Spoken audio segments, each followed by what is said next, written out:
შორის დრაკონი ჩინეთში არის ფაქტობრივად წმინდა არსება, მათთვის იმდენად დიდ პატივს ცემენ და აქვე უნდა ვთქვა, რომ დრაკონი ფიზიკურ პლანზე რო არ არსებობს, ეს რას ნიშნავს? მას აქვს უდიდესი, ასე ვთქვათ, მადლი იმ კუთხით, რომ არის მეტწილად ზეციური, ასტრალური. რას ნიშნავს ახლა ეს?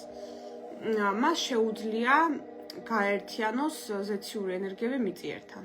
დრაკონს. ამიტომ არის ის ასეთი მნიშვნელოვანი და ძალიან დიდ პატივს ცემენ ჩინეთში და აზიურ კულტურაში დრაკონის სიმბოლიკას. ხო, მაგათთვის ეს არის წმინდა, ხო, ფაქტობრივად.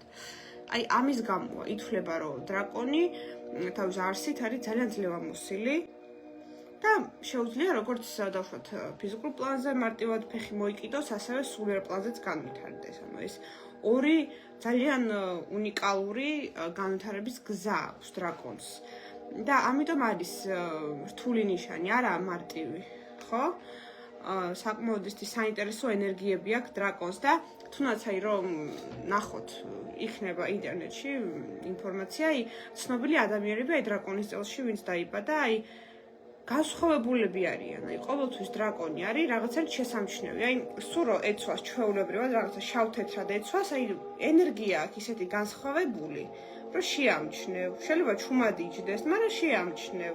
ისეთი შესამჩნევი ქარიზმა აქვს ძალიან დრაკონს. აი ეგ უნიკალური თვისება აქვს ნამდვილად და ამით კიდევ ერთხელ ხაზს ვუსვამთ, რომ ის არ არის მაინც მხოლოდ მიწიერი, როგორც სხვა ნიშნებია დავუშვათ, ხო, მიწიერი მეტწილად ხა ხო არსებობს ხა გველიც, ყურდღელიც, ხო? აი დრაკონი არის მეტწილად უფრო ესეთი ზეციური მითოლოგიური არსება და ეს ყველაფერი ემჩნევათ აი მართლა დრაკონის წელში ვინც დაიბადა იმ ადამიანებს. ხო, ეგ რაღაცა არამქვეყნიური ქარიზმა, ხო? მაგრამ ამას რა თქმა უნდა მეორე მხარეც აქვს, ანუ არამქვეყნიური რისხვაც იციან რეალურად, ამიტომ